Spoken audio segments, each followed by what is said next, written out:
దేవుడు వినేది దేవుని బిడ్డలు. ఇది వ్యక్తిగతమైన విషయం. ఆయన మాట్లాడతాడు, నేను వింటాను. కానీ మన దేవుడు గుంపులతో మాట్లాడే గుంపు లీడరు కాదు. ఆయన వ్యక్తులతో మాట్లాడే దేవుడు. ఆయన గుంపుల దేవుడు కాదు, వ్యక్తిగత దేవుడు.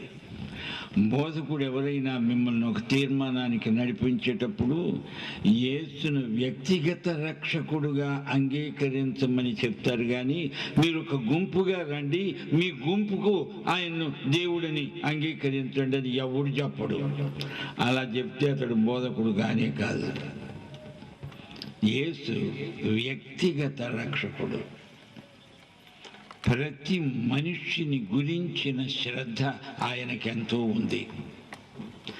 యేసుకు కావలసింది ఇంత పెద్ద గుంపు అని కాదు, ఆయనకు నీవు కావాలి. ఆయన ఇంట్రెస్ట్ వ్యక్తిగత. అయితే ఆయన శిలువ మీద చనిపోయింది లోకములో ఉన్న ప్రతి మనిషి కోసం. ప్రతి మనిషి. ఆ మాటకి అర్థం ఏమిటంటే, యేసుక్రీస్తు ఏ ఒక్క మనిషి కూడా నశించడానికి ఇష్టపడడు. ఒక్కడు కూడా నశించకూడదు. అలాంటి సదుపాయం చేశాడు. ఏ ఒక్క మనిషి అయినా, వాడు ఎలాంటి వాడైనా, ఏ కులం వాడైనా, ఏ గోత్రం వాడైనా, ఏ రంగు వాడైనా, ఏ సంస్కృతికి చెందిన వాడైనా, ఏ భేదము లేదు. No difference. అయ్యి బాబు, ఈయన ఎక్కడి దేవుడు? మన దేశంలో ప్రతి కులానికి ఒక దేవుడు, ప్రతి మతానికి ఒక దేవుడు, గుట్టకొక దేవుడు, పుట్టకొక దేవుడు. మన దేశ జనాభా కంటే దేవుళ్ళ జనాభా ఎక్కువ ఉంది మన దేశంలో. ఇలాంటి దేశానికి లోకములోని ప్రతి మానవునికి నేను దేవుడను అని చెప్పగలిగిన దేవుడు వచ్చాడు మన దేశానికి. అది గొప్ప విశేషం. యేసు అందరికీ దేవుడు, ప్రతి ఒక్కరికి దేవుడు, రక్షకుడు, ప్రభువు, విమోచకుడు. యేసు ఉన్నారు కదా లోకంలో చాలామంది దేవుళ్ళు. అంటే దేవుడు అనే మాటకే అది అవమానం. అనేక మంది దేవుళ్ళు అని ఎప్పుడైతే అన్నామో అసలు దేవుడు చాలా బాధపడతాడు.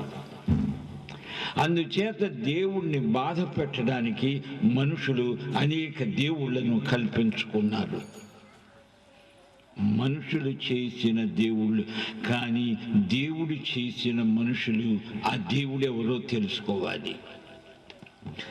నిన్ను చేసిన వాడు, నీ సృష్టికర్త ఎవరో అనేది నీవు తెలుసుకోకపోతే కనపడ్డ ప్రతి ఒక్కడిని దేవుడు అంటావు. చెట్టు కనపడితే చెట్టుని దేవుడు అంటావు. ప్రతి ఒక్కటి దేవుడే. రాయి దేవుడు, రప్ప దేవుడు, ఆకాశం దేవుడు, నేల దేవుడు, మన్ను దేవుడు, చెట్టు దేవుడు, పుట్ట దేవుడు. ఇది ఎక్కడ తమాషారా బాబు? ఎంతమంది దేవుళ్ళు ఉంటారా అంటే ఉండరు. కానీ మనుషులు చేస్తున్న అవివేకమైన పద్ధతి, అంతకు మించి ఏం లేదు. ఎందుకు అంటే బైబిల్ ఒకే ఒక మాట చెప్తుంది, అవిశ్వాసులైన వారి మనోనేత్రములకు అపవాది అనే సైతాను గుడ్డితనము కలుగ చేస్తున్నాడు. ఆత్మనేత్రాలను పొడుస్తున్నాడు. నువ్వు పుట్టినప్పుడే ఈ కండ్లు ఉండొచ్చు, కండ్లు ఉంటాయి కొంతమందికి, పెద్ద కళ్ళు పచ్చికాయల్లాగా. కానీ నీ ఆధ్యాత్మిక నేత్రాలను పొడిచి గుడ్డి కళ్ళుగా చేసిన వాడు ఒకడున్నాడు. వాడు దేవ విరోధి, మానవతకు విరోధి. వాడి పేరు సైతాను, వాడి అపవాది. వాడున్నాడు. దేవుడెవరో తెలియకుండా ప్రతి ఒక్కటి దేవుడు, ప్రతి ఒక్కరు దేవుడు అనుకునేటట్లు వీడి ఆధ్యాత్మిక నేత్రాలు గుడ్డివిగా చేసిన దుర్మార్గుడు, అపవాది, అబద్ధికుడు ఒకడు ఉన్నాడు. వాడే సైతాను. నా ప్రియ సోదరీ సోదరులారా, యేసు మన కండ్లు తెరిచాడు. తరతరాలుగా గుడ్డితనముతో ఉన్న మానవతకు కనువిప్పు కలిగించిన దేవుడు, దేవుని అద్వితీయ కుమారుడు, అవతరించిన దేవుడు ఆయన యేసుక్రీస్తు. ఆయన తప్ప మరి ఒక దేవుడు ఉండడానికి వీల్లేదు. ఎందుకంటే దేవుడి లక్షణం అదే. దేవుడు చెప్పకే చెప్తాడు, నేను దేవుణ్ణి, నేను తప్ప ఇంకొక దేవుడు ఉండడు అని అసలైన దేవుడు చెప్తుంటాడు. నేను దేవుడు. అయితే ఒక ప్రశ్న, అందరూ దేవుళ్ళు ఒకటేనండి చెప్తావే, మరి మీరందరూ ఈ మీటింగ్కి వచ్చేటప్పుడు మీ తలుపులు వేసి తాళం వేశారు కదా, తలుపులు మూసి తాళం వేశారు కదా, మీ తాళానికి అందరి దగ్గర తాళపు చేయి ఉందనుకో, నీకెందుకు ఆ తాళం ఏడవనా? ప్రతి ఒక్కడు నాకు దేవుడు తెలుసు అంటే ప్రతి ఒక్కడి దగ్గర తాళపు చెవి ఉంటుందా? ఒకే ఒక తాళపు చెవి, మాస్టర్ కీ. యేసు ప్రభు అంటున్నాడు, నేనే దేవుడని. మన దేవుడు ఎలాంటి దేవుడంటే, మనము ఒకరికొకరము సమాచారం తెలియచేయాలంటే, ఇప్పుడు ఏదో సెల్ ఫోన్లు వచ్చాయి, అందరూ బొడ్లో దోపుకుంటారు, చెవిలో పెట్టుకుంటారు, పొద్దస్తమానం.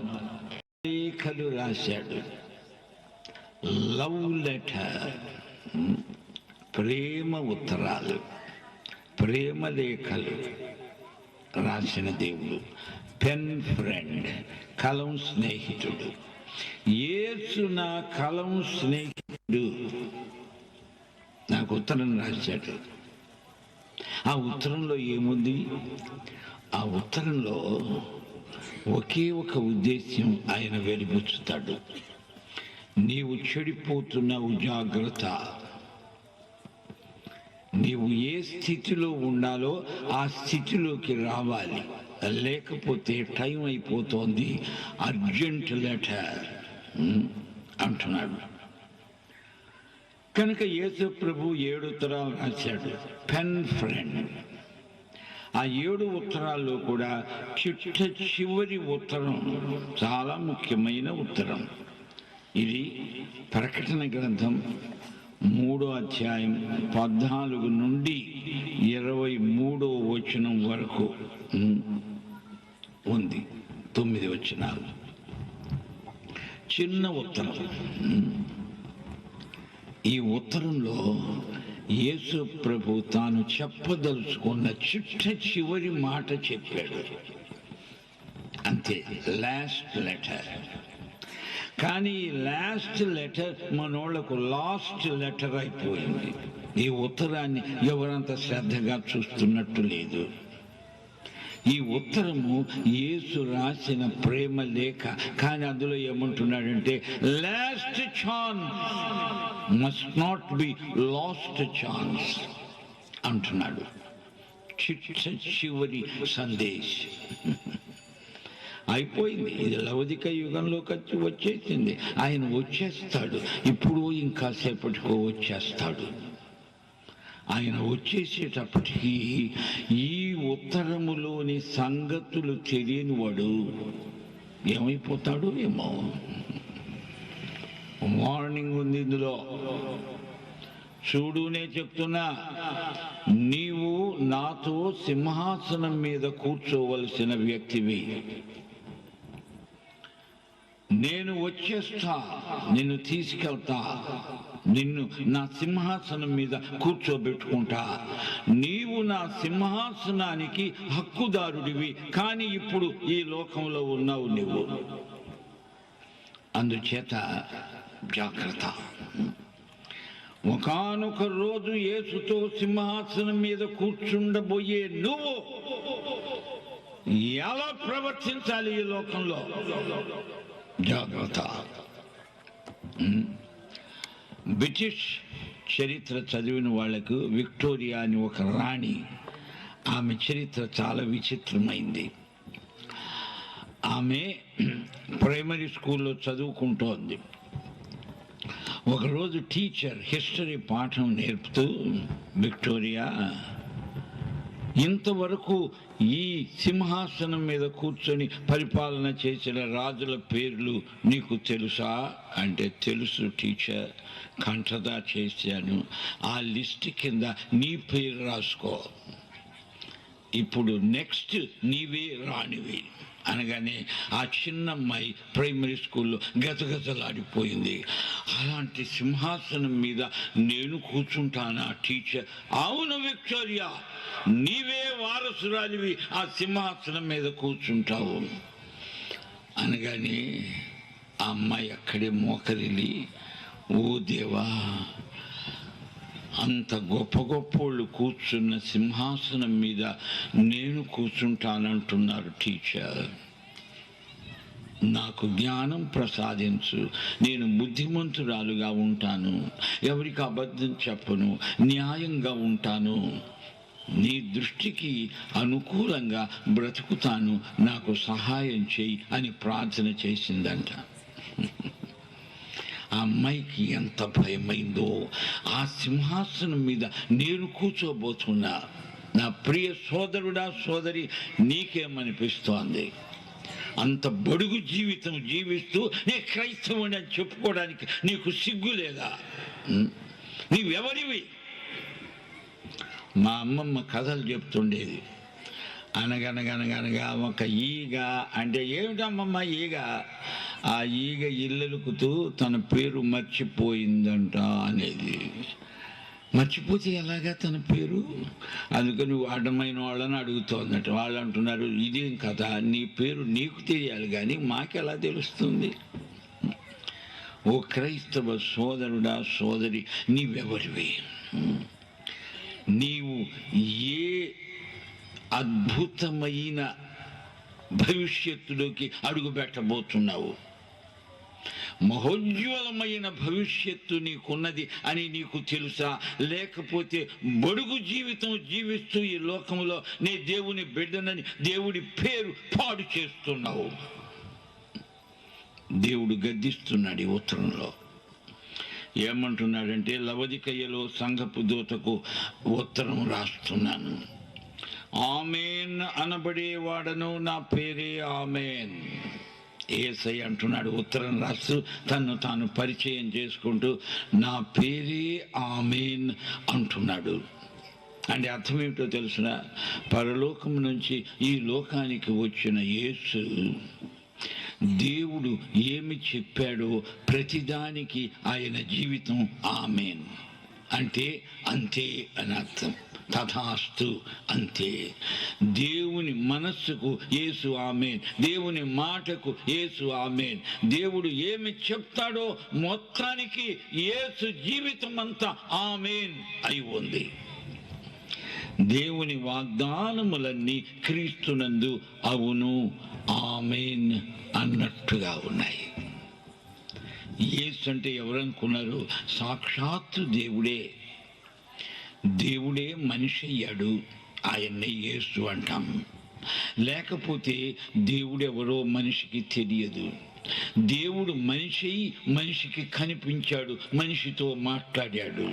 యేసు గనక లోకానికి వచ్చి ఉండకపోతే దేవుడు కనపడడు, దేవుని మాటలు వినపడవు. యేసు వచ్చాడు అంటే ఏమిటనుకుంటున్నారు? మజాఖానా, తమాషానా, సైట్ సీయింగ్కి వచ్చాడా? సరదాగా 4 రోజులు ఉండి పోవడానికి వచ్చాడా? ఏమనుకుంటున్నావు? యేసు వచ్చాడు అంటే దేవుడు మనిషి వచ్చాడు. మనుషులకు కనపడని దేవుడు యేసుగా మనుషులకు కనిపించాడు. యేసు కనిపించిన తరువాత దేవుడు కనిపించలేదని ఎవడు ఏడవాల్సిన అవసరం లేదు.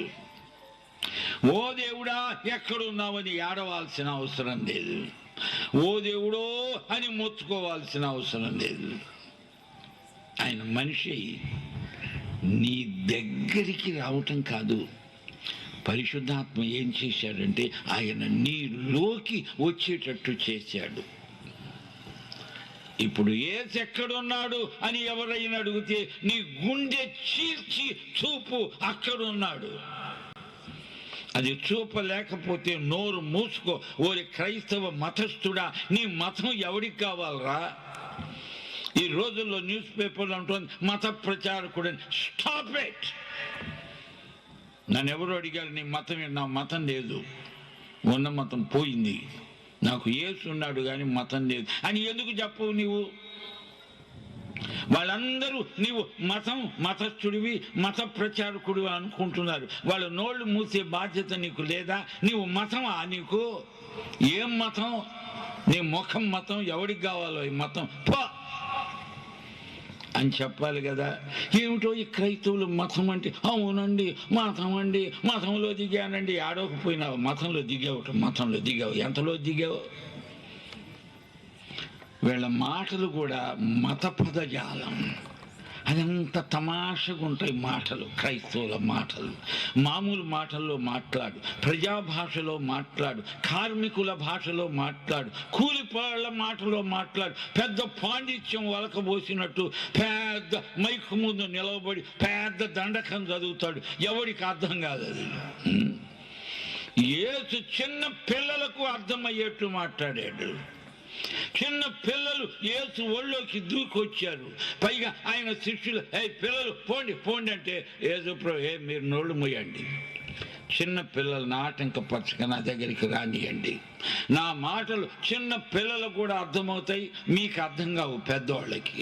నీకుదేమో అడ్డంగా పెరిగావురా ఇంత ఎత్తు, పైగా ఇశ్రాయేలుకు బోధకుడివి, నా మాటలు నీకు అర్థం కావు, చిన్న పిల్లలకు అర్థమవుతాయి. చూచారా మనం ఏం చేస్తున్నామో? అయ్యో అయ్యో యేసును ఏడిపిస్తున్నాము. పరలోకమంతా ఈ రోజున కన్నీరు కారుస్తోంది. గమనించారా? క్రైస్తవులారా, మీ ప్రార్థనలు పైకి వెళ్ళడం లేదు, ఆకాశము ఇత్తడి అయిపోయింది.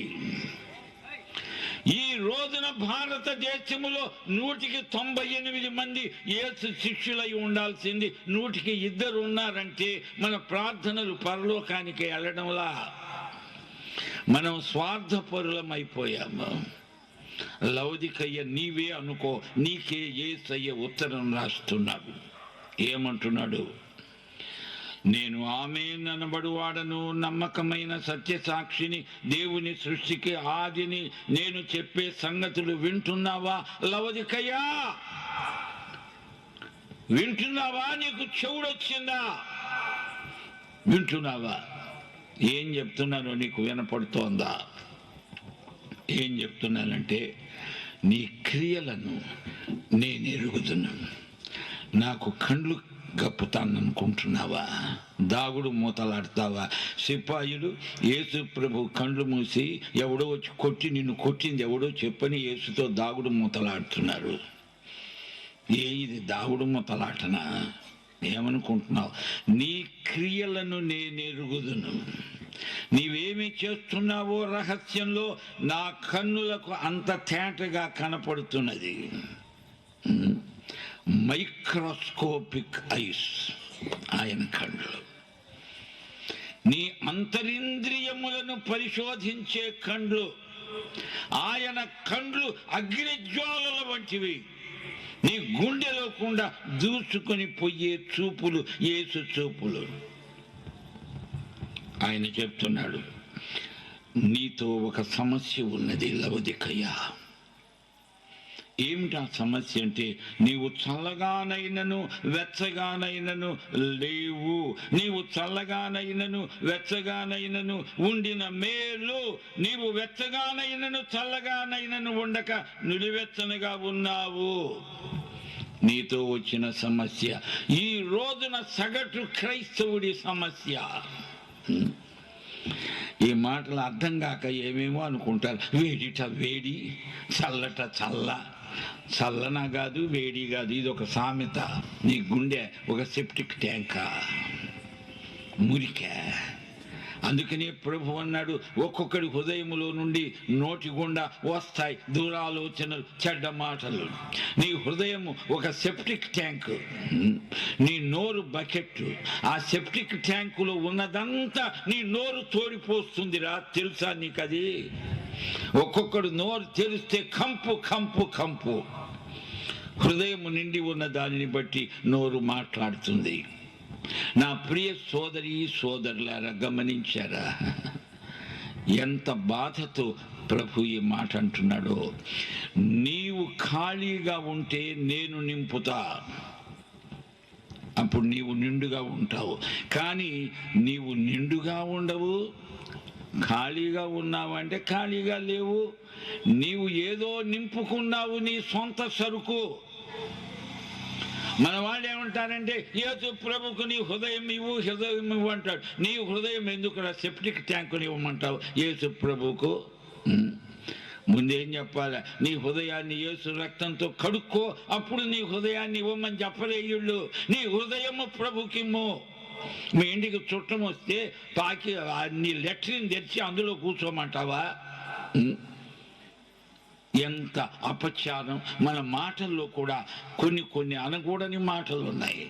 అడ్డమైన వాడిని నీ హృదయం ప్రభుకి ఇమ్మంటే వాడి హృదయం సెప్టిక్ ట్యాంక్, అది ఇస్తాడా యేసు ప్రభుకు? ముందు నీ హృదయం యేసు రక్తంతో కడుక్కో, ఇల్లు శుద్ధి చేసుకో, అప్పుడు యేసును రమ్మని ఆహ్వానించు. మనకు అవన్నీ ఏం పట్టవు. అసలు ఆలోచన లేకుండా మాట్లాడడంలో క్రైస్తవులు ఫస్ట్ క్లాస్. జాగ్రత్త. ఏం బోధలు చెప్పిన బోధలే బోధలు, బోధలే బోధలు, బాధలే బాధలు. ఒక ఆయన క్రైస్తవ బోధలు టూ మచ్ అయిపోయాయని. ఒక హిందూ స్నేహితుడు అంటున్నాడు, బోధకుడిని తీసుకురండి, ప్రస్తుతం ప్రచారంలో ఉన్న బోధకుడిని, ఆ బోధ మొదలు పెట్టమనండి, దాని ముగింపు నేను చెప్తాను అంటున్నాడు. ఇవన్నీ మాకు అప్పుడే వచ్చిపోయాయి. చెప్పినవే చెప్తున్నారు, అంతేకాని అందులో ఉన్న అంతరార్థాన్ని బోధించారు. ఎవరో వాళ్ళ పూర్వీకులు చెప్పిన సిద్ధాంతాలు కంఠతా పెట్టి మంత్రాలు చెప్పినట్టు బోధిస్తున్నారు అంటున్నాడు ఒక ఆయన కంప్లైంట్. ఏం జవాబు చెప్తావు క్రైస్తవుడా? ఏమో. అందుకని ఇక్కడ నీవు నిండుగా లేవు, ఖాళీగా లేవు. కనుక లవదికయ, నేను చెప్తున్నా, నీవు ఖాళీ అయిపో. నీలో సగము నిండిన సరుకంతా ఖాళీ చేయి, శుద్ధి చేయి. నీలో ఉన్నదంతా పెంట. అవునా? అది క్లియర్ కావాలా? కాదండి, నేను సగం పెట్టుకున్న, మిగతా సగం అంటే ఆయన మిగతా సగం పోస్తే మొత్తం పెంట అయిపోతుంది. అవునా? ఏం మాట్లాడుతున్నా? బుద్ధి లేని మాట. నా ప్రియ సోదరుడా సోదరి, యేసయ్య ఏడుస్తున్నాడు తెలుసునా? మనం మాట్లాడే మాటలకు, మన చేతలకు. టైం అయిపోతోంది. యేసు ప్రభు వచ్చేస్తున్నాడు. అందుచేత ప్రభు అంటున్నాడు, నేను నిన్ను నా నోట నుండి ఉమ్మివేయనుద్దేశిస్తున్నాను. నేను నిన్ను ఉమ్మేస్తా అంటే అంతకు ముందు నీవు నాలో ఉన్నావు. ఇక నేను నిన్ను నాలో ఉంచుకోలేను. నీవు నిండుగా ఉండడానికి ఇష్టపడడం లేదు. నీవే సగం నింపి మిగతా సగం నన్ను నింపమంటున్నావు. ఇంకా నిన్ను నాలో ఉండనీయను. నీది సగం, నాది సగం. ఇది జాయింట్ స్టాక్ కంపెనీయా? ఏం పని చేస్తున్నావు?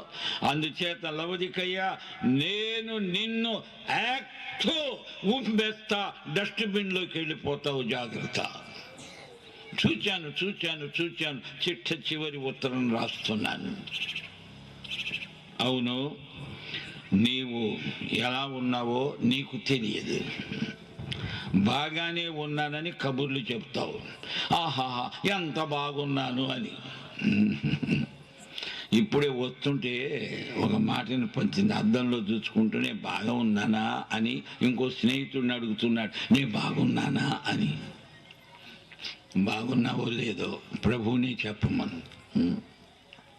నీవు బాగలేవు, నీవు చెడిపోయావు, కంపు కొడుతున్నావు, నా లోపల ఉండి అనవసరమైన గొడవ చేస్తున్నావు, నిన్ను నాలో ఉంచుకొని ఇంకా చూచాను టైం అయిపోయింది, నేను నిన్ను ఉమ్మేస్తా, సింక్ దగ్గరికి వెళ్ళి యాక్టు అని ఉమ్మేస్తాను, నిన్ను నీ మీద ఉమ్మేస్తానని అనలేదు, నిన్నే ఉమ్మేస్తాను అంటున్నాడు. ఎక్కడ ఉమ్మేస్తాడు? థూ అని డస్ట్బిన్లో ఉమ్మేస్తాడు నిన్ను. ఎక్కడికి వెళ్ళిపోతావో చూడు.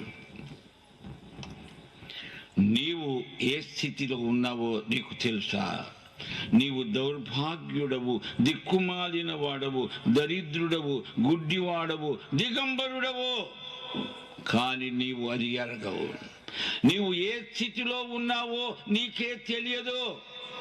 నేను బాగా ఉన్నాననుకొని కబుర్లు చెప్తున్నావు, తప్పుడు సాక్ష్యాలు ఇస్తున్నావు. ఎవరన్నా వచ్చి బాగున్నాడు, నేనండి బాగున్నానండి, ప్రభు బాగా ఆశీర్వదిస్తున్నాడండి అంటే డజన్ ఆశీర్వాదాలు చెప్తాడు. అంతేగాని వీళ్ళ ద్వారా ఇతరులకు ఆశీర్వాదాలు వచ్చినట్టు చెప్పరు. వీళ్ళ ఆశీర్వాదాలు వీళ్ళే దిగమింగుతుంటే కంపు కొట్టవా లోపల? దేవుడిచ్చిన ఆశీర్వాదాలని కట్టగట్టి అటకం మీద పెట్టుకునే వాళ్ళకి యేసు ప్రభు చెప్పే సందేశం ఏంటి? ఈ రోజున భారతదేశంలో 198 మంది నశిస్తున్నారంటే 2% క్రైస్తవులారా మీరు ఎక్కడున్నారా? ఏం చేస్తున్నారు? మేమండి క్రిస్మస్ నాడండి మా చర్చి కిటకిటలాడిపోతుందండి. నేనంటాను నరకం కూడా కిటకిటలాడిపోతుంది ఈ రోజున. పరలోకంలోని ఖాళీలు ఎక్కువ ఉన్నాయి. అర్థమైందా? పండగలు ఎందుకరా మీ పండగలు? తప్పిపోయిన కుమారుడి అన్న ఉన్నాడే, తండ్రి ఏడుస్తుంటే వాడు నవ్వుతాడు, తండ్రి నవ్వుతుంటే వాడు ఏడుస్తాడు. అంతే. తమ్ముడు పోయాడో అని వాడికి సంతోషం, తండ్రి ఏమో దుఃఖం. యేసు ప్రభు చెప్పిన మాటలు అక్షరాల వాస్తవం. ఈ రోజున సగటు క్రైస్తవుడి బతుకు అలాగే ఉందని దేవుడు తీర్పు చెప్తున్నాడు. గమనించండి. దౌర్భాగ్యుడు ఎలాంటి టైటిల్? దిక్కుమాలినోడా, దరిద్రుడా, గుడ్డోడా, దిగంబరుడా. కానీ నీవేమంటున్నావు? నేను ఎలాగా ఉన్నానంటే ధనవంతుణ్ణి, దేవునికి స్తోత్రం, ధనవృద్ధి చేసుకుంటున్నాను, నాకేమి కొదవలేదు అని చెప్పుకుంటున్నావు. Shut up! ఏం మాట్లాడుతున్నావు? నీ సాక్ష్యం ఎలా ఉందంటే నీ నోరు మాట్లాడుతుంటే నొసలు వెక్కిరిస్తోంది. క్రైస్తవులారా కళ్ళు తెరవండి, టైం అయిపోయింది. యేసు ప్రభు వచ్చేస్తున్నాడు. మీరు ఏమి కారో అది అవునని చెప్తున్నారు, నాటకాలు వేస్తున్నారు, వేషధారులు అవుతున్నారు, స్టేజ్ మీదకి ఎక్కి బాగా వేషాలు వేసుకొని మాట్లాడుతున్నారు. ఈ మధ్యన విన్నాను, ఒక ఆయన ఉన్నట్ట పెద్ద స్పీకర్, ఆయన చర్చ్ టైంకు ఎప్పుడు 5-10 నిమిషాలు లేటుగానే వస్తాడు. ఎందుకంటే 1 గంట సేపు ఆ బ్యూటీ పార్లర్కి వెళ్తున్నాడు, పెళ్లి కూతురు వెళ్ళినట్టు. బాగా కోట వేసుకొని రంగులు వేసుకొని రాజు వెడలే సభ అన్నట్టు స్టేజ్ ఎక్కుతాడు. ఒక చోట పెళ్ళికి పాస్టర్ రావాలి, పెళ్లి కూతురు బ్యూటీ పార్లర్ నుంచి వచ్చింది ఈ అమ్మాయి పాపం, ఇంకా పాస్టర్ మేకప్లో ఉన్నాడని చెప్తుంటారు. అట్లాంటి పాస్టర్లు ఉన్నారు మనకి. ఎంత చక్కని విగ్రహాలు, ఎంత అలంకారం! ఓరి బాబోయ్, నేను చెప్తున్నాను, లేవు. నీవు వికారంగా ఉన్నావు, అందం అంటున్నావు. నీవు పైన అందాలు.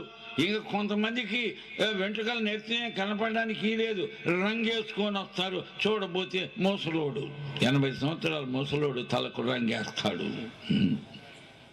ఒక ఊళ్ళో ఆమె భర్త పాస్టరు, ఆమె ఈ మధ్య రంగేసింది తలకు. ఎందుకమ్మా రంగని అడిగా ఒంటరిగా ఉన్నప్పుడు. పాస్టర్ గారు తప్ప రంగేసుకోవటం అంది. సినిమా తారల వృత్తి అది, వాళ్ళు రంగేసుకోకపోతే ఎవడు చూడరు వాళ్ళని. నీకేం వచ్చింది తెగులు అని అడిగా. ఏంటి కథ? మనకు అర్థం కాదు కదా. ప్రజలు నన్ను చూసి ఓహోహో అదే డ్రామా అంటే, అదే నాటకం అంటే. ప్రభు వేషధారులారా అని అనడం ఏంటంటే, మీరు ఏమి కారో అది అవునన్నట్లు ప్రజల చేత నమ్మించడానికి, ఒప్పించడానికి ప్రయాసపడుతున్నారు. ఇది లవొదికయ్య జబ్బు అని ప్రభు అంటున్నాడు. అందుకని ప్రభు అంటున్నాడు, నీవు ధనవృద్ధి చేసుకోవాలంటే అగ్నిలో పుటం వేయబడిన బంగారం నీకు కావాలంటే, నీ దిశమ్మల సిగ్గు కనపడకుండా ఉండాలంటే, నీ కట్టుకోవడానికి బట్టలు కావాలంటే నేనిస్తా. నేనే నీకు తెల్లని వస్త్రాల కంటే తెల్లని వస్త్రాన్ని అంటున్నాడు ప్రభు. నీకు దృష్టి కలగాలంటే నీ కోసం నా దగ్గర ఒక మంచి కాటుక ఉంది. నా కాటుక నీ కండ్లకు పెడతా. ఏమిటా కాటుక? రోడ్డు పక్కన కూర్చొని బెచ్చం అడుక్కుంటున్నవాడు గుడ్డోడు యేసు ప్రభు ఉమ్మేశాడు. ఎందుకంటే శిష్యులు మాట్లాడే మాటలకు వాళ్ళ మీద కోపం వచ్చి ఉమ్మేస్తామని వాళ్ళ మీద ఉమ్మేస్తే వాళ్ళు అవతలికి జరిగితే ఆ ఉమ్మి కింద పడింది. ఆ ఉమ్మి వేస్ట్ చేయడం ఆయనకి ఇష్టం లేదు. ఆ ఉమ్మితో బురద ఆయింట్మెంట్ చేశాడు. అది శిష్యుల కళ్ళకు పోతామంటే వీళ్ళు పారిపోయారు. అప్పుడు అక్కడ గుడ్డోడు ఉన్నాడు. దేవుని మహాకృప, యేసు ప్రభు ఆ ఆయింట్మెంట్ తీసి వాడి కళ్ళకు పూశాడు. వాడి కళ్ళు వచ్చాయి. లవొదికయ్య సంగతి అలా కాదు. లవొదికయ్యని ఉమ్మేస్తానంటున్నాడు. నీకు కళ్ళు కనపడటం లేదా? నన్ను అడుగు, నేను నీ కళ్ళు ఇస్తాను.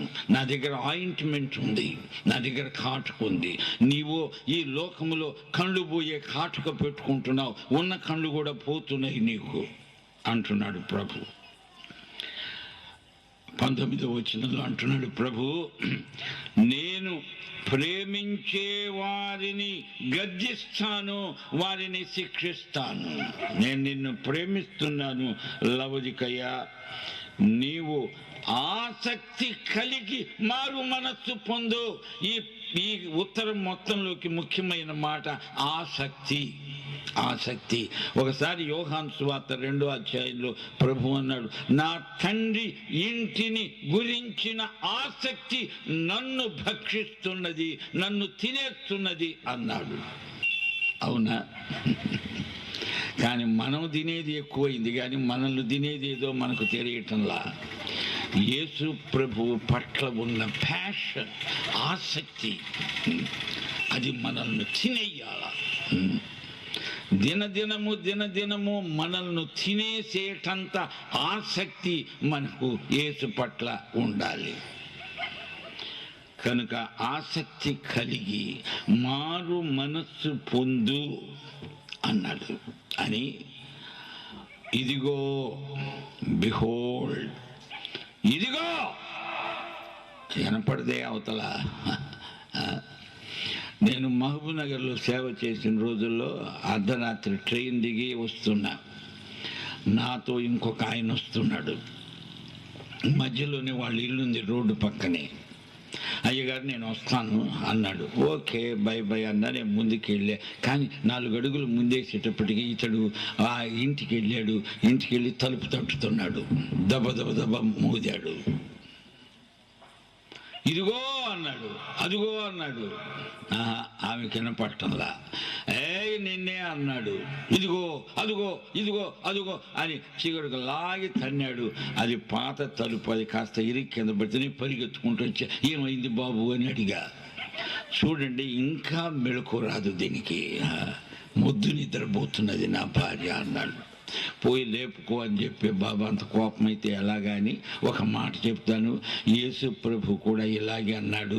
ఇదిగో తలుపు నొద్ద నిల్చుండి తట్టుతున్నాను అన్నాడు. కానీ లాగి తన్నలేదు. తంతి నీవెక్కడుండేవాడు రా అని అన్నాను నిన్ను. ఇదిగో నేను తలుపు నొద్ద నిలుచుండి తట్టుతున్నాను. నాక్ నాక్ నాక్ నాక్ నాక్. ఇంకా గట్టిగా కొట్టడంలా ఆయన. నీకు తలుపు తీయాలని అనిపిస్తే కదా. మరి షూలం మీతి పరమగీతంలో తలుపు తీయలే ఆమె. పడుకొని నిద్రపోతూ నా శరీరం నిద్రిస్తున్నది కానీ మనస్సు మేలుకున్నదని ఏమో డైలాగులు మాట్లాడుతోంది. ఆయన తలుపు తట్టాడు ఇంక వెళ్ళిపోయాడు. అప్పుడు లేచింది, తలుపు దగ్గరికి వచ్చింది, ఆయన యొక్క సువాసన అని చూచింది. అయ్యో ఎంత బుద్ధి లేదనుకుంది, రోడ్డున పడింది. అయ్యో ఎక్కడున్నావు అయ్యో అని డైలాగులు పాడుతోంది. అంతలోగా పోలీసులు వచ్చారు, ఆమెను పట్టుకొని నానా తిప్పలు పెట్టారు. చివరికి ఆయన ఉద్యానవనంలో ఉన్నాడు. ఆయన కొట్టలేదు, తిట్టలేదు. ప్రియురాలా వచ్చావా, నాకు అదే సంతోషం అన్నాడు. అలాంటి ప్రభు. కానీ ఆయన ఇప్పుడు అంటున్నాడు, ఇదిగో తలుపు నొద్ద నిలుచుండి తడుచున్నాను, ఎవడైనానో లవదికయ సంగమా, 100 కొలది మంది క్రైస్తవులు ఉన్నారు నీలో, వాళ్ళందరినీ నేను అడగటం లేదు, కనీసము ఒక్క మనిషి, ఒక్క ఆత్మ నాకు ఈ మత్స్యపడటం మొత్తంలో చాలు అంటున్నాడు. ఒక్కడు కూడా అయినాడు కదా. ఎందుకంటే మన సంఘాలు ఊరి బాబోయ్ లెంటన్ సీజన్ వచ్చింది, ఎంత భక్తి, ఒక్క పొద్దులు ఉంటాం, ఉపవాసాలు ఉంటాం, కానీ బతుకులు మాత్రం మారవు. అవే మనస్సులు, అవే దెబ్బలాటలు, అవే కోర్టు కేసులు, అవే వ్యవహారాలు. కానీ అబ్బో ఎంత మతం, బోల్డంత మతం, మతం మతం మతం throw it away into the gutter. నా దేశానికి కావలసింది మతం కాదు, యేసు కావాలి అని అనిపించదే. ఎక్కడి మనుషులము ఉన్న మతాలు జాలక ఇదొక మతం. ఏం మతం? క్రైస్తవ మతమా? మతం ఆ మాట అన్నావంటే మర్యాద దక్కదంటోంది పరలోకం. క్రైస్తవ మతం వద్దు, క్రీస్తు కావాలి. మతాచారాలు తీసుకొచ్చి మనుషులను ఎత్తిని రుద్దుతారా? పుట్టినప్పటి నుంచి మతాల్లో పుట్టి పెరిగిన వాళ్ళం ఇదొకటి మళ్ళా కొత్త మతం ఎవడికి కావాలి? నాకు క్రీస్తు కావాలి, క్రైస్తవ మతం కాదు అని ఎందుకు చెప్పవు ఓ సగటు క్రైస్తవుడా? అందుకని దేవుడు వేట కుక్కలను ఉసికొల్పుతున్నాడు. వాళ్ళు వచ్చి బాగా దంతారు, జాగ్రత్త. మనకు బుద్ధి రాకపోతే దేవుడు అన్యులకు అప్పగించాల్సి వస్తుంది. అందుకని చెప్తున్నా, ఇప్పటికైనా మేల్కొని ఎవరైనా వచ్చి మత సంబంధమైన వ్యవహారంలోకి మనల్ని దించితే ముందుగానే చెప్పాలి, నాకు మతం లేదు, నాకు యేసున్నాడు, ఆయన సజీవుడు, ఆయన నా గుండెలో ఉన్నాడు, కావాలంటే చీల్చి చూపుతా చూడు అని చెప్పే స్థితికి నీవు రాకపోతే నీ మతం నిన్ను ఉద్ధరించదని దేవుని వాక్యమును బట్టి వాత్సల్యముతో నిన్ను బ్రతిమలాడుకుంటున్నాను. చూడండి, త్వరలోనే మే నెలలో స్టార్ట్ కాబోతోంది ఒక కొత్త ఛానల్, టీవీ ఛానల్, ఆరాధన ఛానల్. ప్రతిరోజు దేవుడు నన్ను మాట్లాడమంటున్నాడు. ఈ రోజున ఉన్న ఈ మత వ్యవస్థ అది కుళ్ళిపోయింది, అందులో ఉన్న వాళ్ళ ఎముకలు కుళ్ళిపోయాయి. ఈ రోజున ఒక కొత్త ఆరంభం కావాలి. నా ప్రోగ్రాం పేరు మరో ప్రపంచం. ఇక్కడ ఉండి పరలోకములో ఉన్నట్లు అనుభూతి చెందాలి, లేకపోతే ప్రాయోపవేశం చెయ్యాలి, చస్తే మంచిది దేవునికి చెడ్డ పేరు తెచ్చే కంటే. నేను ముగిస్తున్నాను. ఎవడైనను నా స్వరము విని తలుపు తీసిన ఎడల నేను అతని వద్దకు వచ్చి అతనితో, నేను నాతో కూడా అతడు భోజనము చేస్తాము. ఈ మాటలు గమనించండి. నేను నీవు, నాతో నీవు, నీతో నేను, నాలో నీవు, నీలో నేను, నాకు నీవు, నీకు నేను. ఇదే క్రైస్తవ సారాంశం. యేసు నీవు, మీ ఇద్దరి వ్యవహారం ఇది. మూడో వ్యక్తి ప్రమేయం లేదు ఇందులో. నీకు యుక్త వయస్సు వచ్చిందంటే ఏజ్ ఆఫ్ అకౌంటబిలిటీ. నీవు నీ తండ్రి పర్మిషన్ అడగక్కర్లా, నీ భర్త పర్మిషన్ అక్కర్లా, నీ భార్య పర్మిషన్ అక్కర్లా, నీవు తీర్మానం చేసుకోవాలి అంతే. అవునా? మరియమ్మ, ఆమె అప్పటికే యువతి. గబ్రియల్ దూతో చెప్తున్నాడు, నీవు రక్షకుడిని కంటావా? అవకాశం ఇస్తున్నాను. అయ్యా, నాకు ప్రధానమైంది, ఆయన్ని అడిగి చెప్తా, మా నాన్న ఉన్నాడు, ఆయన్ని అడిగి చెప్తానని అన్నదా? లేదు.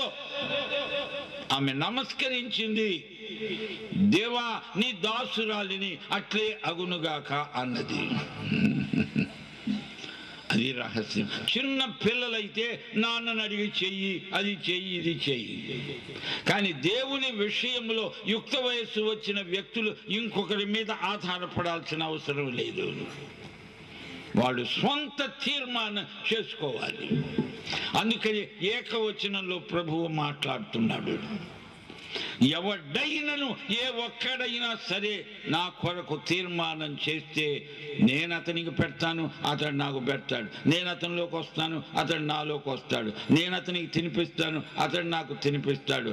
ఇది నాకు ఆ వ్యక్తికి మధ్య ఉన్న అవినాభావ సంబంధం. నాలో యేసు, యేసులో నేను, నాలో క్రీస్తు, క్రీస్తులో నేను, నాలో ఆయన, ఆయనలో నేను. ఈ క్రైస్తవ సారాంశం ఎంతమందిలో లేదో వాళ్ళకు క్రైస్తవ మతం ఉంది, కానీ క్రీస్తు దూరమైపోయాడని నేను ఘంటాకంఠంతో చెప్తున్నాను. No compromise. అర్థమైందా? మతస్థులారా కళ్ళు తెరవండి. ఈ రోజున ఇండియా దేశంలో మతాలకు కొరవ లేదు, కొదువ లేదు. కానీ నిజమైన క్రీస్తు ఉద్యమాన్ని నీరుగారిపోయేటట్లు చేస్తున్నారు మీరు. అందుకని ఈ మధ్య నేను ఒక పాట రాశాను, అది రికార్డ్ చేస్తా త్వరలో. యేసు నిన్ను మతంగా మార్చింది ఎవరు?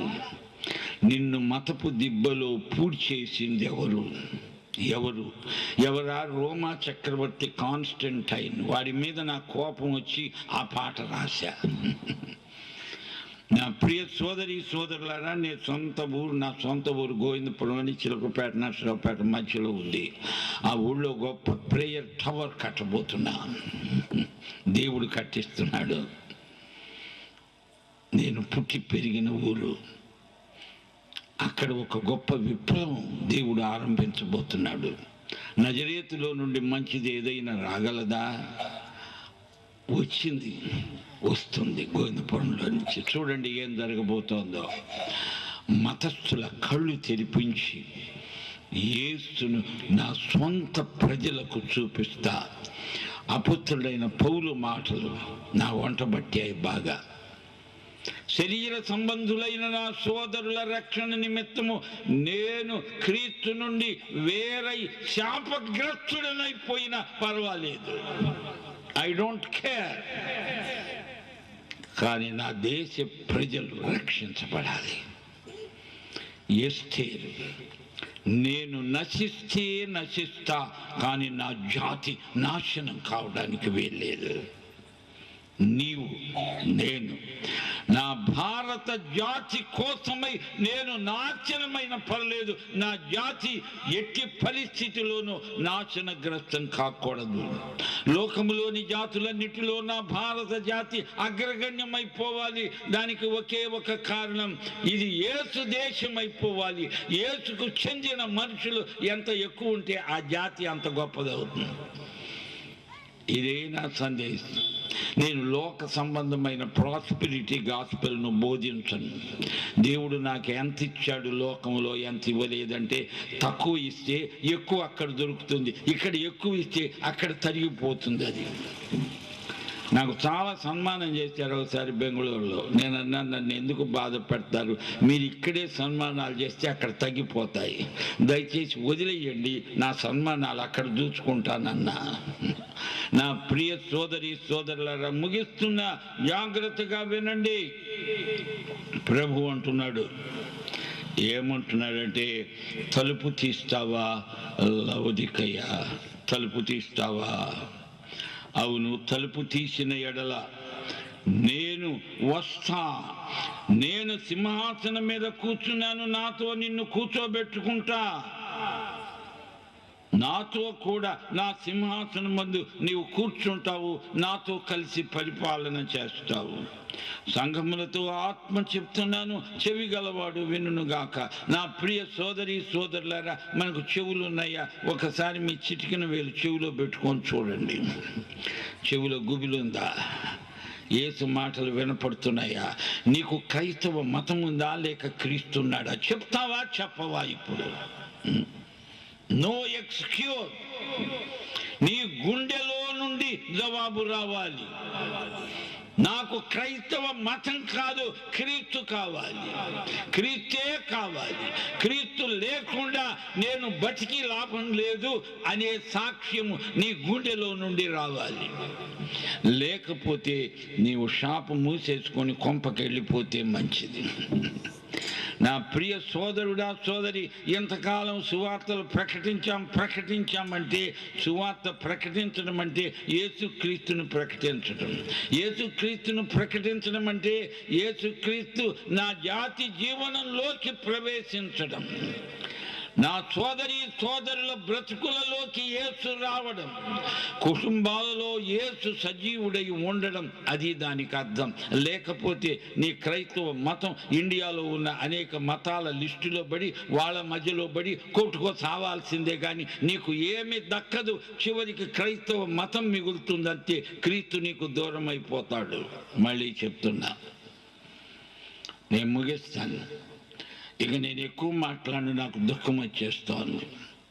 నా ప్రియ సోదరులారు, ఇప్పటికైనా పరీక్ష చేసుకోండి. మతపు ప్రేత వస్త్రాలు తీసి అవతల పారేసి యేసుక్రీస్తు దగ్గరికి వచ్చి ఆయన్ని హత్తుకోండి. ఆయన పాదాల మీద పడి ఆయన పాదాలు ముద్దెట్టుకుందామో. యేసు యేసు యేసు యేసు యేసు కావాలి నాకు అని ప్రతి ఒక్కరూ నా దేశంలో అడగాలి. అడిగేటట్లునే మాట్లాడాలి, లేకపోతే నోరు పడిపోవాలి అంతే. అందరూ తల్లు వంచండి, కళ్ళు మూయండి, ప్రార్థన చేస్తాను. ఒక్క సెకండ్ టైం ఇస్తున్నాను. ఇప్పుడే ప్రభువుకు మిమ్మల్ని మీరు అప్పగించుకోండి.